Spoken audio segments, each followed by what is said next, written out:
من يطيع الرسول فقد أطاع الله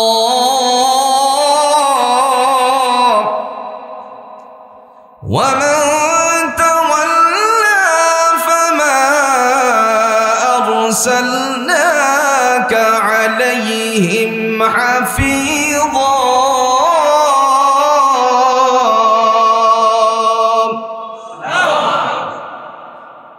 কোরআনুল হাকিমের সূরাতুন নিসা ৮০ নম্বর আয়াতের মধ্যে আল্লাহ রাব্বুল আলামিন তিনি ডেকে বলছেন, মান ইউতি'র রাসূল ফাকাদ আতা আল্লাহ, যারা আমার নবীর হুকুম মান্য করলো তারা আমি আল্লাহকে মান্য করেছে। সুবহানাল্লাহ। যারা নবীকে মানে তারা কাকে মানে? আল্লাহকে মানে। এখন আসেন, নবীর মান্যতা করার মধ্যে ইসলামের বিধিবিধান আছে কিনা? সামাজিক দৃষ্টিকোণ থেকে নবীকে ভালোবাসে না এমন কোনো মানুষ নাই, তবে ভালোবাসার ধারাবাহিকতা হতে হবে অত্যন্ত সুকৌশলে। যেটা ইসলাম সাপোর্ট করেছে সেইভাবেই ভালোবাসতে হবে, নয়তো এই ভালোবাসা কখনো অ্যাকসেপ্ট করা হবে না। উদাহরণস্বরূপ, আজকে যদি আমরা নিজেদেরকে প্রশ্ন করি, নবীর ভালোবাসাই জশ্নে জুলুস, জুড়ে বলুন তো বাংলাদেশে হয়েছে কিনা? জশ্নে জুলুস পালন করতে গিয়ে জঞ্জাল সৃষ্টি হয়েছে, ঝগড়াঝাটি হয়েছে, অসভ্যতার আলো প্রকাশিত করেছে। এরই মাধ্যমে ডেকসেট ডিজে বাজিয়ে বাজিয়ে নবীর ভালোবাসা প্রদর্শন করা হয়েছে। এবার আপনারা বলুন তো, রাসূলুল্লাহর সাহাবীগণের জীবন আদর্শের মধ্যে নবীর জন্য কোনো ধরনের জশ্নে জুলুস ছিল কি ছিল না? ছিল না।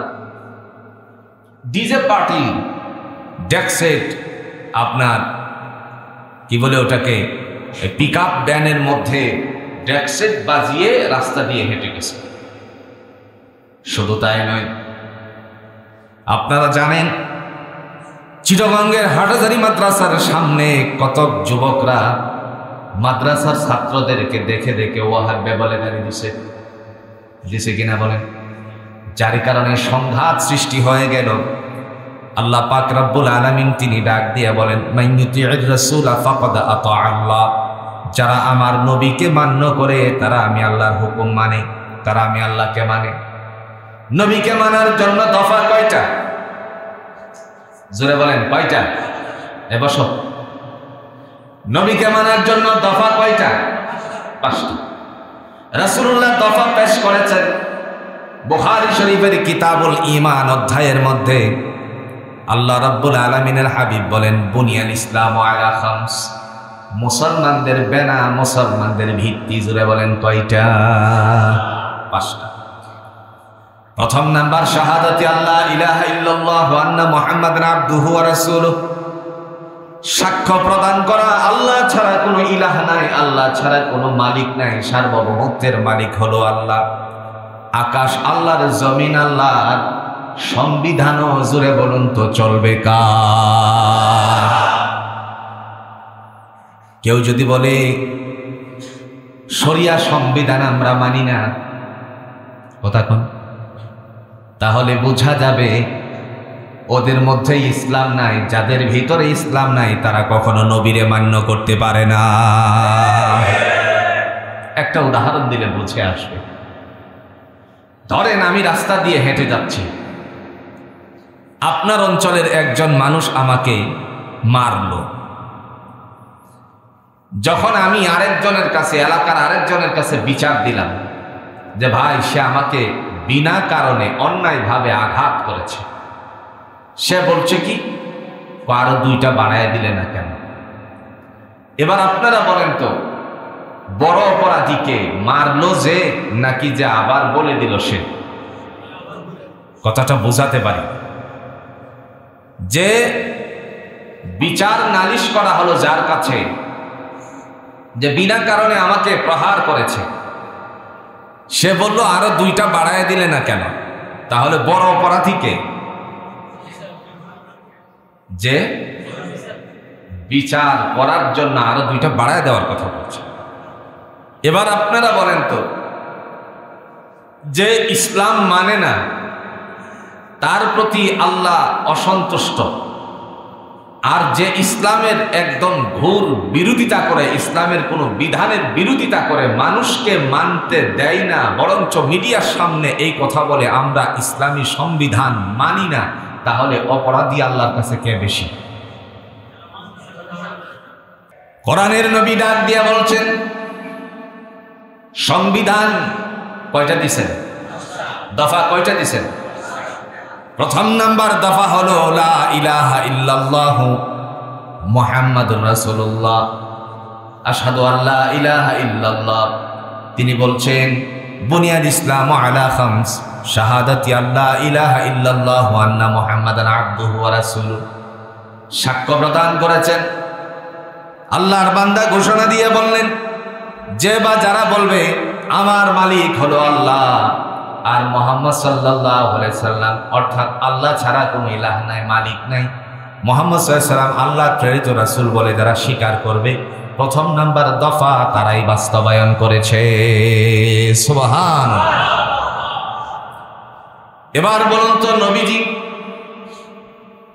মক্কি জীবনে 63 বছর জিন্দেগির 40টা বছরের অবস্থান কালে ইহুদি খ্রিস্টান, বিশেষ করে আবু জাহেলের কাছে, উতবার কাছে, আবু জাহেলের কওমের কাছে, কাফেরদের কাছে প্রিয় ছিল কি ছিল না?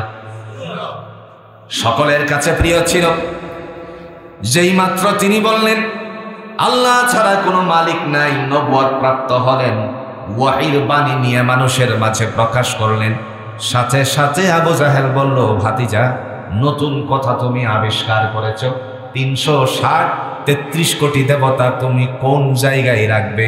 আল্লাহর নবী ঘোষণা দিয়ে বললেন, চাচা আমার, আমি আল্লাহর পক্ষ থেকে এই কথা স্বীকার করলাম, স্বীকৃতি প্রদান করলাম, আল্লাহ ছাড়া কোনো ইলাহ নাই, মালিক নাই, তিনি হলেন এক এবং অদ্বিতীয়। যারা বলেন ঠিক কিনা? প্রমাণ আছে না ইনশাআল্লাহ? সূরাটার নাম হলো সূরাতুল বাকারা। অতি সহজে আমরা যাকে আয়াতুল কুরসি নামক বলে চিনি। আল্লাহ বলেন, আল্লাহু লা ইলাহা ইল্লা হুয়াল হাইয়ুল কাইয়্যুম।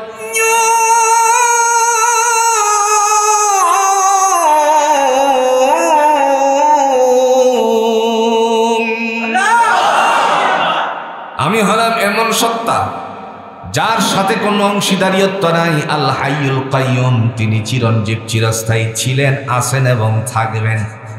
এই কথা যারা স্বীকার করেছে, নবী বলেন তারাই প্রথম নাম্বার দফার বাস্তবায়ন করেছে। যেই মাত্র বলল আবু জাহেল আপনজন এবার আস্তে করে দূরে সরতে শুরু করলো।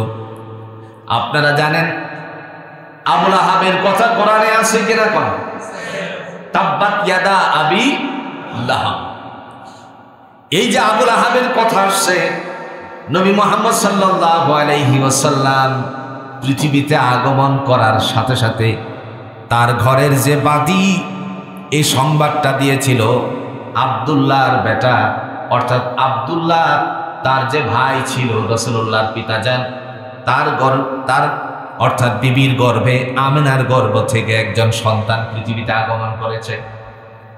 যেই মাত্র সংবাদটা দিল, আবু লাহাব তাকে ডেকে বলল, আমার ভাইয়ের পুত্র হয়েছে, এই সংবাদ দেওয়ার কারণে আমি তোমাকে আজকের থেকে অদ্যাবধি থেকে আজাদ করে দিলাম। তাহলে কি রাসূলকে ভালোবাসছে না? কথা কর না কেন? রাসূলকে ছায়া দিছেন, নবী মুহাম্মদুর রাসূলুল্লাহ সাল্লাল্লাহু আলাইহি ওয়াসাল্লামকে অনেক ভালোবাসছেন, কিন্তু ভালোবাসাটা বাস্তবায়ন হয়নি বিধায় আল্লাহ তার জন্য কোরআনে একখানা অবস্থান তৈরি করে বলছেন, ধ্বংস হোক আবু লাহাবের হস্তদ্বয়। তার মানে আবু লাহাব যেন ধ্বংস হয়ে যায়, এত ভালোবাসার ভিতর দিয়েও সে ধ্বংসপ্রাপ্ত হয়ে গেছে। তার মানে এটাই স্পষ্টতর হয়ে গেল, তরিকার বাইরে যদি নবীকে কেউ ভালোবাসার আশিকি প্রকাশ করে তাহলে সেও ধ্বংসপ্রাপ্ত হয়ে যাবে। আমার ভাইরা, আবু জাহেলের কথা যদি বলতে চাই, মানুষ যখন একত্রিত হল, ডাক দিয়ে বলল, ভাতিজা আহমদ সাল্লাল্লাহু আলাইহি ওয়াসাল্লাম মুহাম্মদ সাল্লাল্লাহু আলাইহি ওয়াসাল্লামকে বললেন, আর কি নতুন কথা নিয়ে এসেছো? তিনি বললেন, কোরআন আল্লাহ, বলো তো এর ভিতরে কি আছে? তিনি বললেন, আল্লাহু লা ইলাহা ইল্লা হুয়াল হাইয়ুল কাইয়্যুম, আল্লাহ হলেন এক, আল্লাহ হলেন এমন সত্তা যার সাথে কোনো অংশীদারিত্ব নাই। তিনি এমন একজন সত্তা, চিরঞ্জীব, চিরস্থায়ী, ছিলেন, আছেন এবং থাকবেন। তার কথাটাই আমার বলার জন্য পৃথিবীতে আমি আগমন করেছি। সমস্ত কাফেরদেরকে ডেকে বলল, আজকের দিনে তোমরা যারা উপস্থিত আছো, অনুপস্থিত যারা আছে তাদের কাছে এই কথাগুলো পৌঁছে দিও। আমার ভাতিজা যদি কোরআনের কোনো কথা বলে, তোমরা সেখানে তার কথা শুনবে না। কি করবে না? একটু জোরে বলেন, কি করবে না? শুনবে না।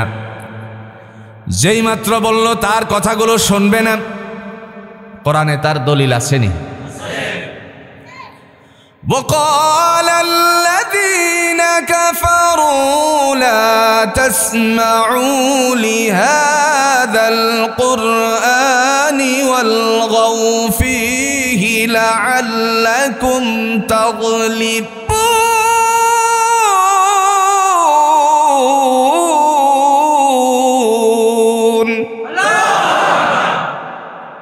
কোরআনুল হাকিমের মাধ্যমে আল্লাহ বলেন, এটা আবু জাহেলের কথা।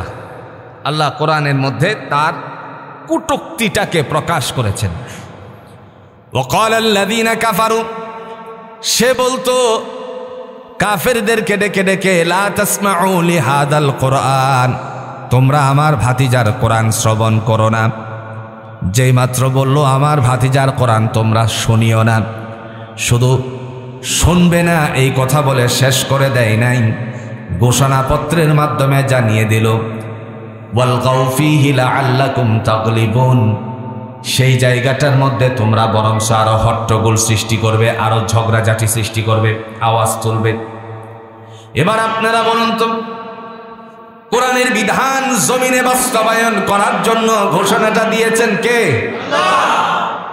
আজ যদি কোরআন বাস্তবায়ন হতো, জাতি যদি কোরআনের অনুশাসন মেনে চলতো, তাহলে দেখা যেত বাংলার জমিনের রাহাজারি, অন্যায়, ছিনতাই, এরপরে সাদাবাজি, দালালি, যত ধরনের অন্যায় আছে, একই জিনিসটারে দেখা গেল এই চুরি করা সহ, জিনা, ব্যভিচার সহ বাংলার জমিন থেকে উঠাইয়া দিতেন কে?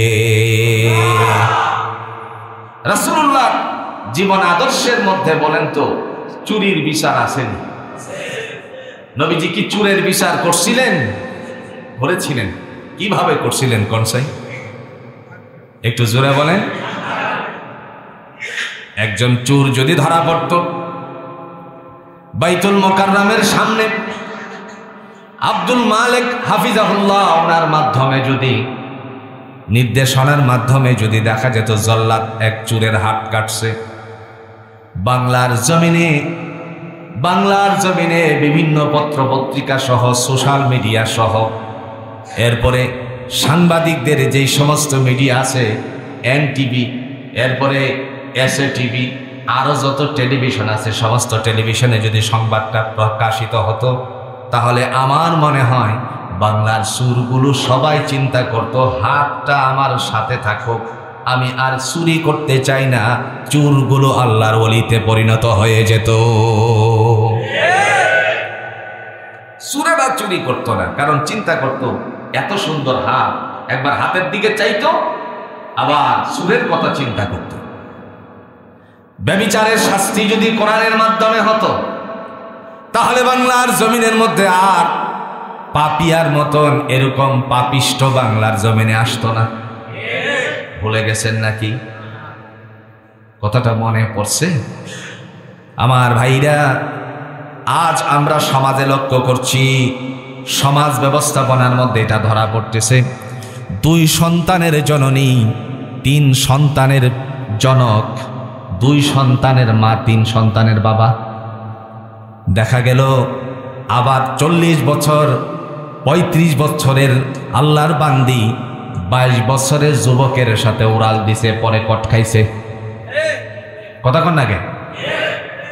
যদি এই জায়গায় বিচার করা হতো কোরআনের মাধ্যমে, আগামী দিনে জিনা ব্যভিচার থাকতো না। আপনারা বলতে পারেন জিনা ব্যভিচার যদি না থাকে তাহলে হতোটা কি? মানুষ, নারীরা তো অবহেলিত। আর বাংলাদেশে আমরাও লক্ষ্য করেছি এমন অবহেলার কথা প্রকাশিত হয়েছে। বাংলাদেশে যৌনাচারের জন্য তার মানে হলো পতিতালয়কে সার্টিফাইদারি করার জন্য তারা আন্দোলন করেছে। ঠিক না বলেন? পতিতা পল্লীকে সার্টিফিকেট দিতে হবে, বৈধতার সার্টিফিকেট। সার্টিফিকেট এমন হলে চলবে না, এটা বৈধতার সার্টিফিকেট। ইসলাম বলে এর কাছেও যাওয়া যাবে, লা তাকরাবু জিনা। কোরআন বলে জিনার কাছেও যাওয়া যাবে। রাসূলুল্লাহর জীবন আদর্শে বলেন তো জিনার শাস্তি প্রয়োগ করা হয়েছে কিনা? আল্লাহ তো কোরআন দিয়ে বলছেন সূরাতুন নিসার 80 নম্বর আয়াতে, মাইয়ুতি'র রাসূলা ফাকাদ আতা আল্লাহ, যারা আমার নবীর হুকুম মান্য করলো তারা আমি আল্লাহকে মানে। তার মানে নবী কি বলে নাই জিনার কাছেও যেও না?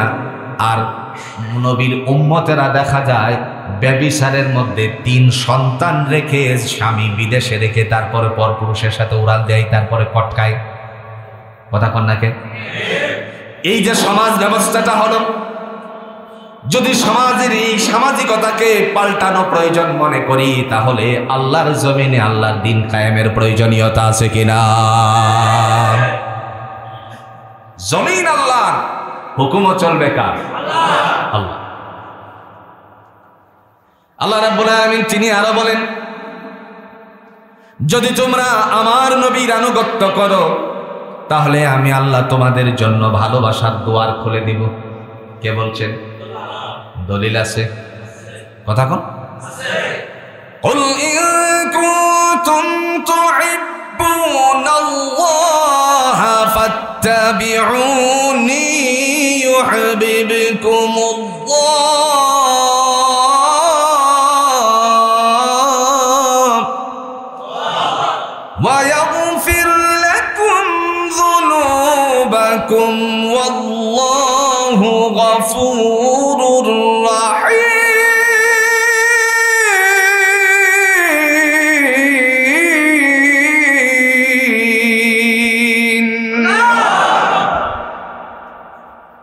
দয়াময় তিনি ডাক দিয়া বলেন, কুল, ও নবী আপনি বলুন, ইন কুনতুম তুহিব্বুনাল্লাহ, যারা আমি আল্লাহ, দেখেন কত সুন্দর করে বলছেন, ইন কুনতুম তুহিব্বুনাল্লাহ, যারা আমি আল্লাহর ভালোবাসা পেতে চাও, ফাত্তাবিউনি, নবী তাদেরকে বলেন যারা আমি আল্লাহর ভালোবাসা পেতে চাই, ফাত্তাবিউনি, তারা যেন আপনার অনুকরণ করে, আপনার অনুসরণ করে। তার মানে রাসূল যেই পথ অবলম্বন করেছেন সেই পথে চলার জন্য ঘোষণাটা দিয়েছেন কে? ইউহিব্বুকুমুল্লাহ, আল্লাহ বলেন তাহলে আমি তাদেরকে ভালোবাসবো। এখানে প্রশ্ন হলো, রাসূলের আনুগত্য করলে আল্লাহ ভালোবাসবেন? যদি কেউ বলে রাসূলের আনুগত্য করি না, আল্লাহর বিধান মানি না, আল্লাহর বিধান জমিনে বাস্তবায়ন হোক এটা আমি চাই না, তাহলে বলেন তো ওই মানুষ কি আল্লাহর ভালোবাসা পেতে পারে নাকি? আল্লাহর ভালোবাসা পেতে হলে অবশ্যই অবশ্যই তার মাথায় থাকতে হবে রাসূলের আনুগত্য। এবার আপনারা বলেন দফা কয়টা বলছিলাম? 5টা, মনে রাখবেন এটা। প্রথম নাম্বার দফা লা ইলাহা, আল্লাহ বলছেন আমি আল্লাহ ছাড়া আর কোনো ইলাহ নাই। রাসূল সাল্লাল্লাহু আলাইহি ওয়াসাল্লাম বলেন তোমাদের জন্য আমি ইসলামের ব্যানা দিলাম 5টা, শাহাদাতি আল্লাহ ইলাহা ইল্লাল্লাহু আন্না মুহাম্মাদান আবদুহু ওয়া রাসূলুহু, আল্লাহ ছাড়া কোনো ইলাহ নাই, সার্বভৌমত্বের মালিক নাই, আর আমি মুহাম্মদ সাল্লাল্লাহু আলাইহি ওয়াসাল্লাম আল্লাহর পক্ষ থেকে রাসূল। এই কথা স্বীকার করতে হবে। এই কথা যারা স্বীকার করেছে জোরে বলুন তাদের মর্যাদা কম না বেশি?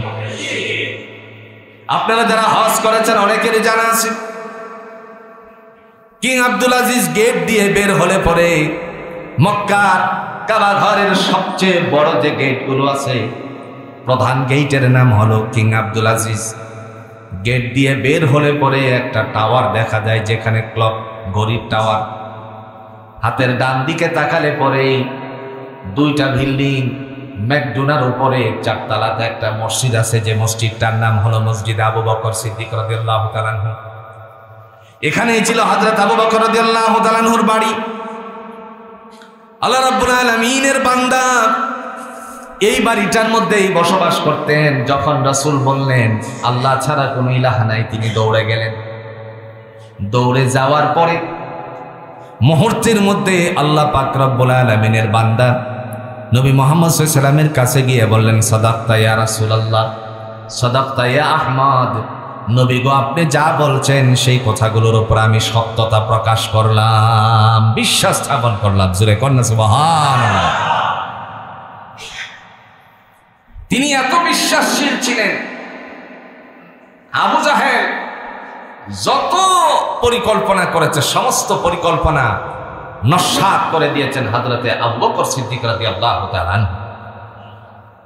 একদিন এসে রাসূলকে বললেন, ইয়া রাসূল, দেখেন আবু জাহেলে বলতেছে, ভাতিজা আহমদ, তুমি একটা কথা বলো তো। কি কথা? নতুন কোন ইসলামের কথা আছে নাকি যেটা এখন আমার সামনে প্রকাশ করবে? তিনি বললেন, চাচা একটা কথা আছে। কি কথা? আমি কাবা ঘরের মধ্যে উম্মে হানির ঘরে শুয়েছিলাম। বিশাল আকৃতি একজন আল্লাহর ফেরেশতা, যার নাম হলো রূহুল আমিন, আসছে। আসার পরে আমাকে আস্তে করে নিয়ে গেল রুকনে ইয়ামানির কাছে। সেখানে যাওয়ার পর ওপেন হার্ট সার্জারি করেছে। এরপরে এখান থেকে বাইতুল মুকাদ্দাস, জেরুজালেমের যে মসজিদ, ফিলিস্তিনের মুসলমানরা যার জন্য নিজেদের জীবন উৎসর্গ করেছে, এই মসজিদটার নাম কি? মসজিদুল আকসা। এই মসজিদুল আকসার মধ্যে নিয়ে গেছে। যেই মাত্র বলল, বলার সাথে সাথে আবু জাহেল বলতেছে, তোমার মতো মিথ্যাবাদী আর কেউ নাই। জোরে কোন নাউজুবিল্লাহ। যেতে লাগে 30 দিন, আসতে লাগে 30 দিন, দ্রুতগামী ঘোড়ার মাধ্যমে। তাইলে কয়দিন হলো? বাস তুমি আর সামনে যেও না, যতদূর গেছে ততটুকুই থাকো। 30 দিন লাগে যেতে, 30 দিন লাগে আসতে। 60 দিন দ্রুতগামী ঘোড়া চালিয়ে গেলে পরে সময় লাগে, আর তুমি অল্প সময়ের ভিতরে চলে গেছো, আর উজু করার পানি গড়ায় যাচ্ছে, তুমি চলেও আসছো। এটা কি সত্য কথা? লোকদেরকে ডাকলো। লোকদেরকে ডাকার পরে হযরতে আবু বকর সিদ্দিক রাদিয়াল্লাহু তাআলা আনহু সেখানে উপস্থিত হল। বলতেছে, দেখো আমার ভাতিজা কত বড় মিথ্যা বলছে। জোরে কোন নাউজুবিল্লাহ। আবু বকর রাদিয়াল্লাহু তাআলা আনহু তিনি বলছেন, কি বলেছেন? কি বলেছেন মুহাম্মদ সাল্লাল্লাহু আলাইহি ওয়াসাল্লাম? ডাক দিয়ে বলতেছে, রাসূল সাল্লাল্লাহু আলাইহি ওয়াসাল্লাম তিনি বললেন, আমার ভাতিজা মুহাম্মদ সাল্লাল্লাহু আলাইহি ওয়াসাল্লাম বলছে যে বাইতুল্লাহ থেকে জেরুজালেমের মসজিদ, মসজিদুল আকসাতে তারে নাকি নিয়ে যাওয়া হয়েছে। ওখান থেকে আমি আর বেশি শুনতে চাইনি, ওখান থেকে আবার চলে আসছে। তখন ডাক দিয়ে বলল, আবু বকর রাদিয়াল্লাহু তাআলা আনহুকে, তুমি কি এটা বিশ্বাস করো? হযরত আবু বকর সিদ্দিক রাদিয়াল্লাহু তাআলা আনহু বললেন, এই কথা কি রাসূলুল্লাহ সাল্লাল্লাহু আলাইহি ওয়াসাল্লাম বলছেন? দেখেন, এই কথা কি রাসূল বলছেন?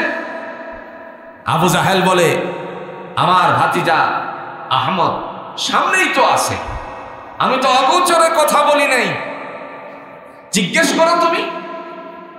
আবু জাহেলকে ডেকে বলল যে আপনাকে আমি প্রশ্ন করেছি, এই কথা কি নবী মুহাম্মদ সাল্লাল্লাহু আলাইহি ওয়াসাল্লাম বলছেন কিনা? মুহূর্তের মধ্যে বলছেন, জিজ্ঞেস করো, সামনাসামনি তো বলছি। এবার বলল, যদি আল্লাহর নবী তোমার সামনে এই কথা বলে থাকে তাহলে আমার থেকে একটা বার্তা শোনো। কেমনে তাদের পরিকল্পনা নস্যাৎ করেছে দেখেন। আমার থেকে কথা শোনো। গত রাতে আমি নবী মুহাম্মদ সাল্লাল্লাহু আলাইহি ওয়াসাল্লামকে অনেক খোঁজাখুঁজি করছি, সারা রাত আমি খুঁজছি, পেরেশান হয়ে খুঁজেছি, নবীকে আমি খুঁজে পাই নাই। কিন্তু আজ তোমার কথায় আমার বিশ্বাস হয়ে গেছে, এই জন্যই আমি নবীকে পাই নাই, কারণ ওই রাত্রে আল্লাহ তাকে মেরাজের অবস্থান তৈরি করেছিলেন। এখন উল্টা হয়ে গেল না? বলছিল যাতে বিশ্বাসের ঘাটতি করানো যায়, কিন্তু হয়ে গেল কি? উল্টা। তিনি বললেন, আমি এত খোঁজাখুঁজি করলাম, যে খোঁজাখুঁজির মাধ্যমে রাসূলকে পাওয়ার জন্য পেরেশান ছিলাম।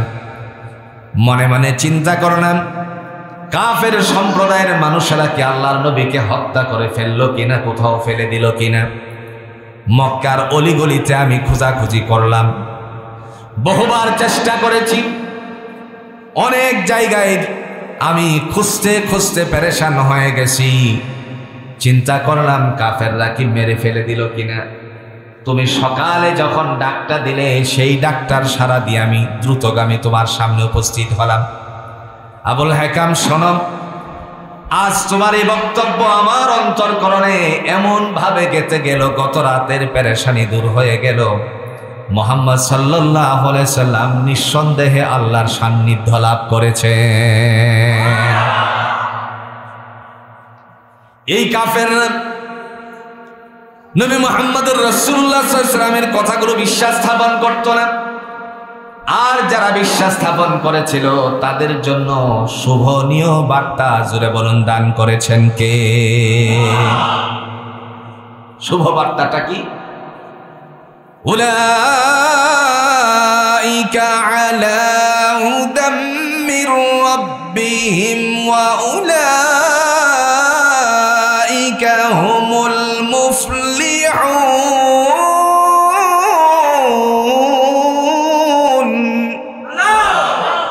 দয়াময় তিনি ডাক দিয়ে বলেন, তারাই হলো সফল, এরাই হলো কামিয়াব।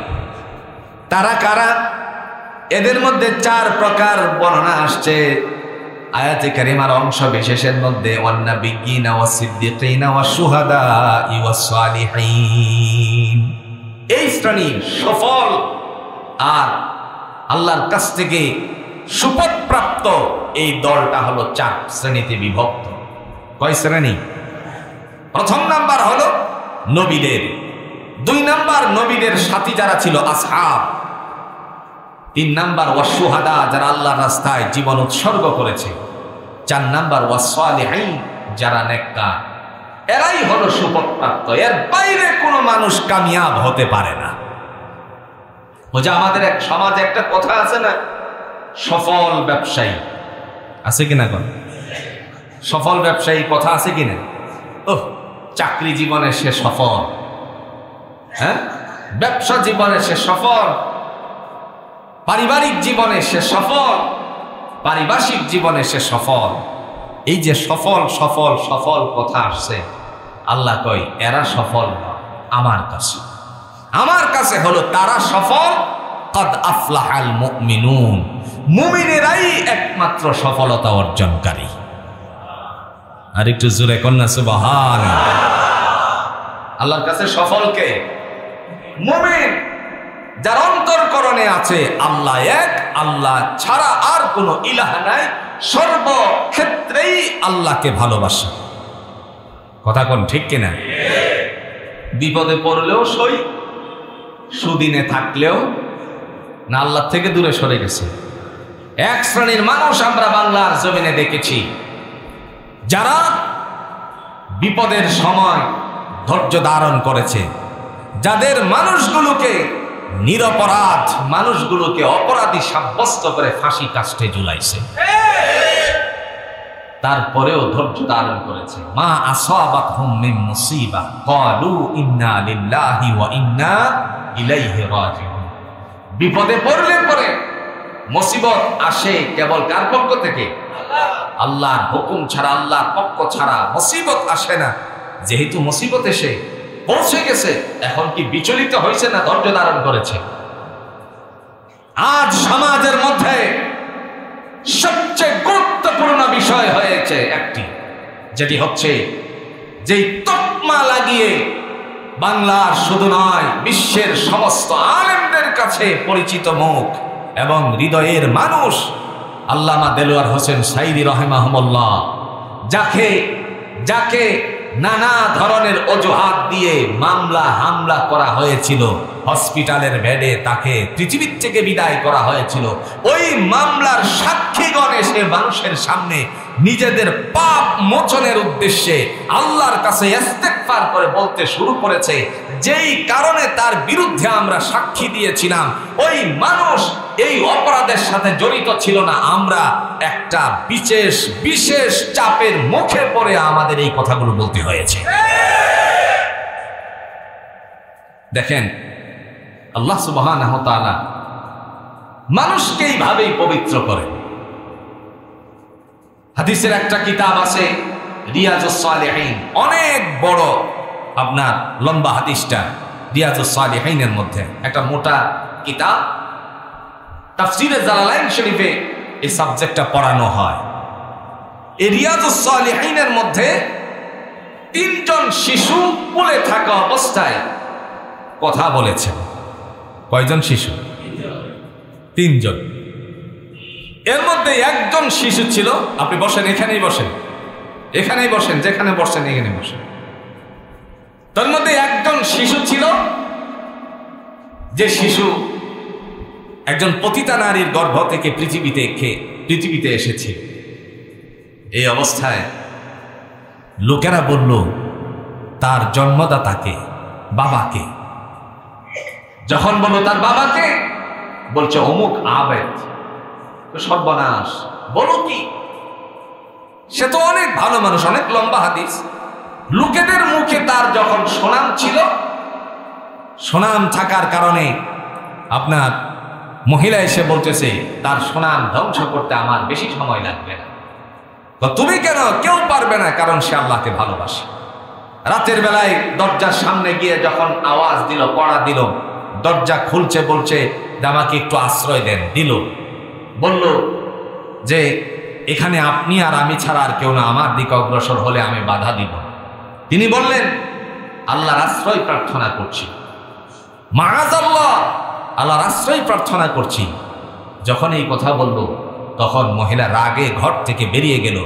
যাওয়ার পথে এক রাখালের সাথে তার দেখা হয়ে গেল। সাক্ষাতের পরে রাখালের ঘরে গিয়ে তার সাথে কামবর্ধনা পূরণ করার পর তার গর্ভে এক সন্তান আসলো। ওই সন্তান সময় অনুযায়ী পৃথিবীতে আগমন করার পরে ওই মানুষেরা যখন বলল যে এর পিতাকে বলছে অমুক আবেদ, বলা মাত্রই লোকেরা রাগান্বিত হয়ে তার যে মাটির ঘরটা ছিল ভেঙ্গে তছনছ করে দিয়েছে। তিনি জিজ্ঞেস করলেন কি কারণে আমার ঘর ভাঙলেন? আমি তো বুঝতে পারতেছি না। মুহূর্তের মধ্যে বলল, মানুষের সামনে তুমি সাধু, রাতের বেলায় করো কুকর্ম। বলছেন খুলিভাবে আপনারা বলুন। ঘটনা খুলে বলছে ওই সন্তানকে, শিশুকে নিয়ে আসুন। আনার পরে শাহাদাত আঙ্গুলের দ্বারা ইশারা করার আগে আল্লাহর দিকে মোতাবজ্জ হয়ে বলেন, আল্লাহ, আমি কোনো পাপিষ্ট নয়, তুমি তো জানো, পৃথিবীর কেউ না জানলেও। আল্লাহ, আমাকে নিরপরাধ করার উদ্দেশ্যে তুমি তার জবানটা অল্প সময়ের জন্য হলেও খুলে দিও। আঙ্গুলের ইশারা দিল। ইশারা দেওয়ার পর, খোঁচা দেওয়ার পরে বাচ্চার জবান খুলে গেল। বাচ্চা বলছে আমার পিতা যে অমুক রাখাল। যেই বলল রাখালের কথা, মানুষেরা অনুতপ্ত হয়ে গেল। তার মানে বোঝানোর চেষ্টা করলাম এই কারণে, পৃথিবীতে যারা আল্লাহর জন্য নিবেদিত, সিবগাতুল্লাহ, ওমান আহসানা মিনাল্লাহি সিবগা, যারা আল্লাহর রঙে রঙিন হয়, ওই মানুষকে যারা প্রলেপ লাগানোর চেষ্টা করে, একটা সময় এসে তারা নিরপরাধ সাব্যস্ত হয়ে যায়। আজ সেই মানুষ এসে বলছে আমি ঘরে শান্তি পাই না, আমার পাড়া মহল্লাতে শান্তি পাই না, মানুষ আমাকে জাহান্নামী বলে আখ্যায়িত করতেছে, মিথ্যুক বলে আখ্যায়িত করতেছে। সময় যখন এসেছে আমি আমার নিজের পাপ থেকে মুক্ত হওয়ার জন্য জাতির সামনে, সাংবাদিকদের সামনে ঘোষণা দিয়ে বলল, যেই অপরাধের কারণে আমি আল্লামা দেলোয়ার হোসেন সাঈদীকে এই অবস্থায় সাক্ষ্য দিয়েছি, এই সবগুলো ছিল বানোয়াট, মিথ্যা। আমাকে এইভাবে জোর চাপ দিয়ে আমার পরিবারের ক্ষয়ক্ষতি করে আমার মুখ দিয়ে এটা উচ্চারিত করা হয়েছে। জাতির মানুষ আজ বুঝতে পেরেছে আল্লাহর রঙে যারা রঙিন হয় তাদেরকে আল্লাহ এইভাবেই জিম্মাদারি নিয়ে হেফাজত করেন। যে কথা বলছিলাম, মুহাম্মদুর রাসূলুল্লাহ সাল্লাল্লাহু আলাইহি ওয়াসাল্লাম আল্লাহর বান্দা এবার ডাক দিয়া বললেন, আল্লাহ ছাড়া কোনো ইলাহ নাই, এই কথা যারা বাস্তবায়ন করবে তাদের জন্য ফায়সালা করে দিবেন কে? আবু জাহেল আশ্চর্যান্বিত হয়ে গেল। হযরত আবু বকর সিদ্দিক রাদিয়াল্লাহু তাআলা আনহুর কথা শুনে মুহূর্তের মধ্যে ডাক দিয়ে বলতেছেন, লা তাসমাউ লিহাদাল কোরআন, আমার ভাতিজার কোরআন তোমরা শ্রবণ করিও না। ওয়ালগাউ ফীহি লাআল্লাকুম তাগলিবুন, যদি কোথাও আমার ভাতিজা কোরআন শোনাতে যায় সেই জায়গায় তোমরা হট্টগোল সৃষ্টি করবে। আমার ভাইরা, বিগত দিনে এই কথা জমিনের মধ্যে আমরা বাস্তবায়ন রূপটা দেখেছি। যদি ইসলামের পক্ষে কথা বলা হতো তখন কিছু মানুষেরা গিয়ে বলতো, এটা রাজনীতির কথা, এটা তোমরা বলিও না। কথা কন না কেন? ব্যভিচারের বিরুদ্ধে কথা বললে এটা কি রাজনীতি? কথা কন না কেন? এই কোরআনের বাণীটুকু শুনতে রাজি ছিল না। মিষ্টি কথা শুনতে যতটুকু সহজ হয়, ইসলামের নীতি আদর্শ যদি আমরা মেনে চলি তাহলে আপনারা সাক্ষী দেন তো, খেলাফত প্রতিষ্ঠা করার জন্য ইমাম হোসাইন রাদিয়াল্লাহু তাআলা আনহু কারবালার প্রান্তরে প্রাণ দিছে কিনা? নাকি এখানে মিষ্টি নিয়ে ভাগাভাগি হয়েছিল? তো কিসের জন্য গেছিলেন? আল্লাহর জমিনে আল্লাহর দ্বীন কায়েম হোক এই প্রতিষ্ঠার লক্ষ্যে তিনি যখন গিয়েছিলেন, ইয়াজিদি গোষ্ঠীর কাছে তিনি তার শিরচ্ছেদ হতে হয়েছে। কথা কন ঠিক কিনা? এই জন্য ইসলামের রুকন মানতে গিয়ে দফা কয়টা বলছিলাম? 5টা। 2 নম্বর দফা, আল্লাহ রাব্বুল আলামিনের হাবিব বলেন, ওয়া ইকামিস সালাত, যারা নামাজ বাস্তবায়ন করে, যারা নামাজ প্রতিষ্ঠিত করে। আজকে নামাজ প্রতিষ্ঠিত সমাজে যদি হতে হয় একমাত্র, জুড়ে বলুন তো, জমিনে আল্লাহর হুকুমের দরকার আছে কিনা? মুয়াজ্জিনের পক্ষ থেকে আজানের ধ্বনি উচ্চারিত হবে মিম্বার থেকে, মসজিদ থেকে আজানের ধ্বনি উচ্চারিত হওয়ার সাথে সাথে প্রত্যেকের দোকানগুলো যদি বন্ধ হয়ে যায়, নামাজের জন্য অগ্রসর হয়। বন্ধু বলেন তো, নামাজি যদি হয়ে যায় এই মানুষ দুনিয়াতে সফল, আখিরাতে হুজুরে বলুন তো সফলতা দান করে দিবেন কে? ওয়া ইকামিস সালাত, নামাজ বাস্তবায়ন করতে হবে। নবী মুহাম্মদ সাল্লাল্লাহু আলাইহি সাল্লাম এই কথা যখন বললেন, আল্লাহ পাক রব্বুল আলামিন চিন্তা করলেন আমার নবীর পক্ষে একটা দলিল পেশ করা প্রয়োজন। কথা বল না কেন? রাসূল বলছেন দফা 5টার মধ্যে 2 নাম্বার হলো নামাজ বাস্তবায়ন করা। এখন আল্লাহ চিন্তা করলেন আমার নবীর কথাটার মধ্যে একটু সাপোর্ট দেই।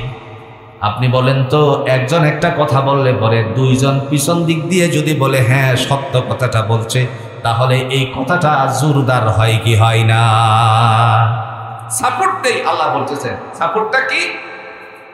সূরাতুজ জুমারের 11 নম্বর আয়াত দিয়ে আল্লাহ বলছেন সাপোর্ট, কুল ইন্নী উমিরতু আন আ'বুদাল্লাহা মুখলিসান লাহুদ।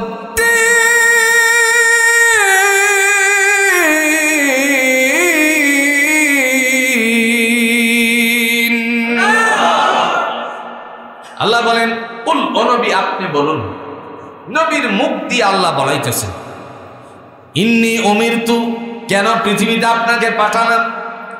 আল্লাহর নবী বলেন ইন্নী উমিরতু, আমি আদিষ্টিত হয়েছি আন আ'বুদাল্লাহা মুখলিসান লাহুদ্দিন, নিষ্ঠার সাথে একনিষ্ঠভাবে একাগ্র চিত্তে গোলামি জুড়ে বলুন করতে কার? বাস্তবায়ন করতে আল্লাহ পাঠাইছেন। রাসূল বলছেন ওয়া ইকামিস সালাহ, নামাজ বাস্তবায়ন করা। আল্লাহ এটাকে সাপোর্ট দিতে গিয়ে সূরাতুজ জুমারের 11 নম্বর আয়াতের মাধ্যমে বললেন, আপনি নিজে বলুন কেন আপনাকে পৃথিবীতে পাঠালাম। রাসূল সাল্লাল্লাহু আলাইহি ওয়াসাল্লাম বলতেছেন, আমাকে আল্লাহ নিষ্ঠার সাথে কেবল তার গোলামি করার জন্য পৃথিবীতে পাঠিয়েছেন। এবার আপনারা বলুন তো, রাসূলুল্লাহর জীবন আদর্শে সিরাতুন নবীর মধ্যে নামাজ আসেনি? জশ্নে জুলুসে যারা বের হয়েছে, যারা ডিজে পার্টি নিয়ে বের হয়েছে, ডেকসেট নিয়ে বের হয়েছে নবীর আশেক হয়ে, আপনারা বলুন তো এই জায়গাটার মধ্যে ওরা কি, ওদের মধ্যে জিজ্ঞেস করা হলে পরে অধিকাংশ মানুষ ফজরের নামাজ পড়ছে না? না ভুল বলছি? ফজরের নামাজ পড়ে নাই। যদি জিজ্ঞেস করা হয়, যুবক তুমি কি জোহর পড়েছ? তো কেন জোহর পড়ব? কেন পড়বা না? নবীর প্রেমেই তো আমি আসক্ত। আপনারা বলেন তো, নবীজির প্রেমে আসক্ত হওয়ার কারণে নামাজ বাতিল করার কোনো বিধান আছে নাকি? তাহলে কেমনে হলো? আল্লাহ রাব্বুল আলামিন তিনি ডাক দিয়া বলেন, কদ আফলাহাল মুমিনুন, মুমিনেরাই হলো সফলতা অর্জনকারী। আল্লাযীনা হুম ফি সালাতিহিম খাশিউন, যারা বিনয়ের সহিত সালাত বাস্তবায়ন করে। তার মানে এটাই হলো প্রমাণিত দুনিয়ার জমিনে হুকুম পালন করতে হবে। জোরে বলেন কার? আপনি যে কোনো কারণবশত মুসাফিরি হালতে আছেন, সফররত আছেন, এরকম হয় কি হয় না? এটা হচ্ছে মাসালা ফতোয়া, জেনে রাখুন, এটা প্রয়োজনীয়তা আছে। সফররত অবস্থায় আপনি দু ওয়াক্তের নামাজ, মাগরিব এশা, এই দু ওয়াক্তের নামাজ একসাথে আদায় করতে পারবেন যদি ব্যবস্থাপনা না থাকে। তাকওয়া হলো আপনার তায়াম্মুম করে হলেও যে কোনো অবস্থাতে সালাত কায়েম করা। কিন্তু আপনি যদি মুসাফিরি অবস্থায় থাকেন, দু ওয়াক্ত নামাজ আপনি একসাথে আদায় করতে পারবেন। কথা বুঝতেছেন? এরপরে আপনি অসুস্থ, আপনাকে শুয়ে শুয়ে হলেও বিধান পালন করতে হবে। হুকুম জারি করে দিয়েছেন কে? হেলাই ছেড়ে দেওয়ার কোনো সুযোগ নাই, আপনাকে পালন করতে হবে। হয়তো ওই ওয়াক্তটা সময় মতো আপনি আদায় করতে পারেন নাই, আপনি খুব জটিলতার কারণে, কিন্তু আপনাকে বাস্তবায়ন করতে, এর বাইরের কোনো কথা নেই। 3 নম্বর দফা, ওয়া ইতাইজ যাকাত। নবীজি বলেন, তোমাদের মধ্যে যারা ধনাঢ্য ব্যক্তি আছো, তোমরা যাকাত প্রদান করবে। আপনি বলেন তো, যাকাত যদি ঠিক মতো বাংলার জমিনে আদায় করা হতো, রাসূলের দফা বাস্তবায়ন হতো, তাহলে গরিব খুঁজে পাওয়া যাইত নাকি? কিন্তু গরিবের আরেকটা হালত আছে, যেটা আপনার কাছে যদিও শুনতে খারাপ লাগবে, তারপরে এটাই সত্য। এটা আমি আমার বাস্তবতার থেকে বলছি, বাস্তব জীবনের কিছু কথার থেকে বলছি। একজন মানুষ, তিনি যাকাত দেওয়ার যোগ্য, তিনি চিন্তা করলেন যে তারে একটা, আমার যে যাকাতের পরিমাণ অর্থ আছে, এই অর্থ দিয়ে একটা অটো কিনে দিই, একটা অটো রিক্সা কিনে দিই, যেন আগামী দিনে সে নিজেই কর্ম করে খেতে পারে, যাকাতের দ্বার প্রান্ত থেকে সে যেন মুক্ত হয়ে যায়। এখন তারে দিলেন টাকা, কি কেনার জন্য? অটো কেনার জন্য। টাকা দিলে পরে দেখা যাবে সে অটো না কিনে ওই টাকাটা সুদে লাগায় দিছে। আপনাদের মনে হয় বিশ্বাস হয় না? এটা বাস্তবতার থেকে বলছি। টাকা দেওয়ার পরে সে এই টাকা নিয়ে সুদে লাগায় দিছে, অটো কিনবে তো দূরের কথা। আরেকটা অবস্থা হলো, তাকে অটো কিনে দেওয়া হয়েছে, কিছুদিন অটো চালিয়ে এই অটো বিক্রি করে দিয়ে ওর মাথায় যেটা আছে সেটাই বাস্তবায়ন, ওটাতেও টাকা সুদে লাগায় দিছে। আবার বছর ঘুরে সে কয়, ভাই সাহেব, আমি ওই 4-5টা পোলাপান নিয়ে চলতে পারি না, আমার একটু আপনি সহযোগিতা করবেন। এই গত বছর ধরে আমি অটো কিনে দিলাম, যাতে করে তুই আর এই দ্বার প্রান্তে না দাঁড়াস। সে বলছে, আমি অসুস্থ তো, অটো চালাইতে পারি না, অজুহাত, চালাইতে পারি না, এজন্য এটারে বিক্রি করে দিছি। কথা বলছেন? এখন আসেন, আপনার জাকাতের দেওয়া, তাদের টাকা দিতে হবে। ইসলামের যে রীতিনীতি আছে, কারণ হ্যাঁ তো টাকা নিয়ে সুদে লাগাই দেয়, করবেনটা কি? এজন্য আল্লাহর নবী ঘোষণা দিয়েছেন, সমাজে যদি জাকাত প্রতিষ্ঠিত থাকতো, গরিব কাঙ্গাল খুঁজে পাওয়া যেত না, তারা নিজেরাই ধনাঢ্য হয়ে যেত। কারণ একজন মানুষের জাকাত, আপনি বলেন তো, একজন মানুষ যদি শিল্পপতি হয়, তার জাকাতের সংখ্যা কম না বেশি? তিনি বলবেন, আমি তো ব্যাংকের লোনও নিছি বেশি। জাকাত তো তার জন্য দিতে হয় যার কোনো আপনার ঋণ নেই। তো আমার তো ঋণে ভরপুর, ব্যাংকের থেকে এত এত কোটি টাকা ঋণ নিছি, কিয়ামতের আগ পর্যন্ত তার ঋণও শেষ হবে না, সে জাকাতও দিতে পারবে না। আপনাদের কি খারাপ লাগতেছে? কিয়ামতের আগ পর্যন্ত সে ঋণও শেষ করতে পারবে না, জাকাতও দিতে পারবে না। বসুন্ধরা আমার সাথে একজন এক কথা বলছিলেন, বেগম আফরোজা সড়কে দাঁড়িয়ে, হুজুর আমি জাকাত দিব কেমনে? আমি তো কেবলমাত্র 3টা বাড়ির মালিক। ওই যে ওই ব্লকের মধ্যে উনি 5টা বাড়ির মালিক, আর ওই ব্লকে 7টা বাড়ির মালিক, হেরাই জাকাত দেয় না, আমি তো হেদের তুলনায় গরিব মানুষ। চিন্তা করে, দফা যদি আপনি বাস্তবায়ন করতে চান রাসূলুল্লাহর কথা, সিরাতুন নবী বাস্তবায়ন করতে হলে অবশ্যই আপনাকে জাকাত দিতে হবে। ওয়াল হজ, যাদের রাস্তা খরচ বহন করার মতো ক্ষমতা আছে, তাদেরকে অবশ্যই অবশ্যই হজ করতে হবে। এটা রাসূলুল্লাহ সিরাতুন নবীর অংশ। ওয়াসসাওমি রমাদান, 5 নম্বরে রমজানের রোজাগুলো ঠিক মতো আদায় করতে হবে। যদি সে অসুস্থ না থাকে, সে যদি মুসাফির না থাকে, তাহলে অবশ্যই অবশ্যই আদায় করতে হবে। এখন কেউ যদি বলে আমি তো রোজা রাখতে পারি না, অসুস্থ, আল্লাহ পাক রব্বুল আলামিন তার জন্য ডাক দিয়ে বলছেন, ওমান মারিদান আও আলা সাফারিন ফাইদ্দাতুম মিন আইয়ামিন উখার। কেউ যদি রুগ্ন হয় অথবা মুসাফিরি হালতের মধ্যে থাকে, সে যদি রোজা রাখতে না পারে, তাহলে অবশ্যই অবশ্যই সে যেন ফিদিয়া দান করে মিসকিনের মাঝে, তাহলেই তার রোজার কাফারা আদায় হয়ে যাবে। ইসলামের বিধান আছে কিনা কনসাই?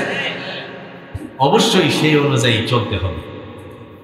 এখন আসেন, আপনারাই তো সাক্ষী দিবেন, পৃথিবীতে সবচেয়ে উত্তম চরিত্রবান করে জুড়ে বলুন তো আল্লাহ কারে পাঠাইছিলেন? জোরে কোন? আল্লাহ পাক রব্বুল আলামিন তিনি ডাক দিয়ে বলছেন, আমি আমার নবীকে উত্তম চরিত্রের অধিকারী করে পৃথিবীতে পাঠিয়েছি। সুবহানাল্লাহ। আর সেই চরিত্রওয়ালার আদর্শই হলো তোমার জন্য উত্তম নমুনা। পৃথিবীতে কার আদর্শ ধরবেন? কোন নেতা? নেতার কথা আছে না? কথা কোন নাকি? নেতার কথা আছে না? আমার নেতা, তোমার নেতা, অমুক নেতা, তমুক নেতা, কথা কোন আছে কিনা? কর। অথচ আপনি নামাজে এসে, দোয়াতে, আবার কোন সময় ওই যে মিলাদে বলছেন সাইয়্যিদিনা মাওলানা মুহাম্মদ, বলছেন না? কথা কোন নাকি? আপনি যে বললেন সাইয়্যিদিনা মাওলানা মুহাম্মদ, এই যে বললেন সাইয়্যিদিনা, আমার সর্দার, আমার নেতা কে? মুহাম্মদ সাল্লাল্লাহু আলাইহি ওয়াসাল্লাম। তাইলে আপনি কোন নেতার পিছনে দৌড়াইতেছেন?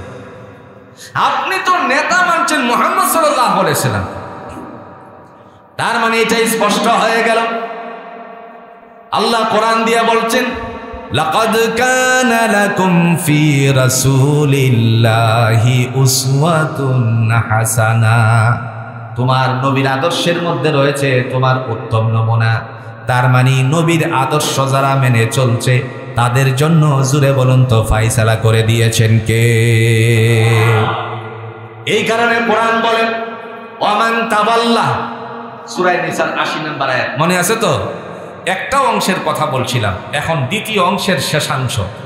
আল্লাহ বলেন, ওয়ামান তাওয়াল্লা, যদি কেউ আমার নবীর কথা না মানে, ওয়ামান তাওয়াল্লা ফামা আরসালনাকা আলাইহিম হাফিজা, নবী আমার তাদের জন্য আপনাকে আমি রক্ষণাবেক্ষণ করে পাঠাই নাই।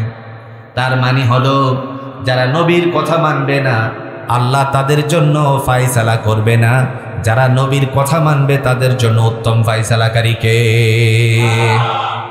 এরপরে আল্লাহ বলেন শুধু ভালোবাসা পর্যন্তই শেষ নয়, ইউহিব্বুকুমুল্লাহ, আমি আল্লাহ যে ভালোবাসবো এই পর্যন্ত শেষ নয়। তাহলে শেষটা কোথায়? কোরআন দিয়ে আল্লাহ বলেন ওয়ায়াগফির লাকুম যুনুবাকুম ওয়াল্লাহু গফুরুর রাহিম। আল্লাহ ডেকে বলেন এই অবস্থায় তোমাদের জন্য আমি শুধু ভালোবাসা পর্যন্ত প্রদর্শিত করব না, তোমাদের জীবনের গুনাহগুলো আমি আল্লাহ মাফ করে দিব। আর আল্লাহর চেয়ে অধিক ক্ষমাশীল কেউ আছে? কথা কন না, কেউ আছে? এই জন্য আসুন রাসূলের আদর্শের মধ্যে, যেহেতু আল্লাহর বাণী হলো উত্তম নমুনা, সেই আদর্শটা মেনে চলি। পারবো না ইনশাআল্লাহ? রাসূলের আদর্শের মধ্যে অন্যের মাল কুক্ষিগত খাওয়ার কোনো অধিকার নাই। রাসূলের আদর্শের মধ্যে ইসলামের বিপরীতে কোনো কাজ করার সুযোগ নাই। এজন্য আসুন ইসলাম বুঝি, ইসলাম মানি, ইসলামের অনুযায়ী জীবনযাপন করি। আল্লাহ আমাদের সবাইকে তৌফিক দান করুক। সকলে বলো না আমিন।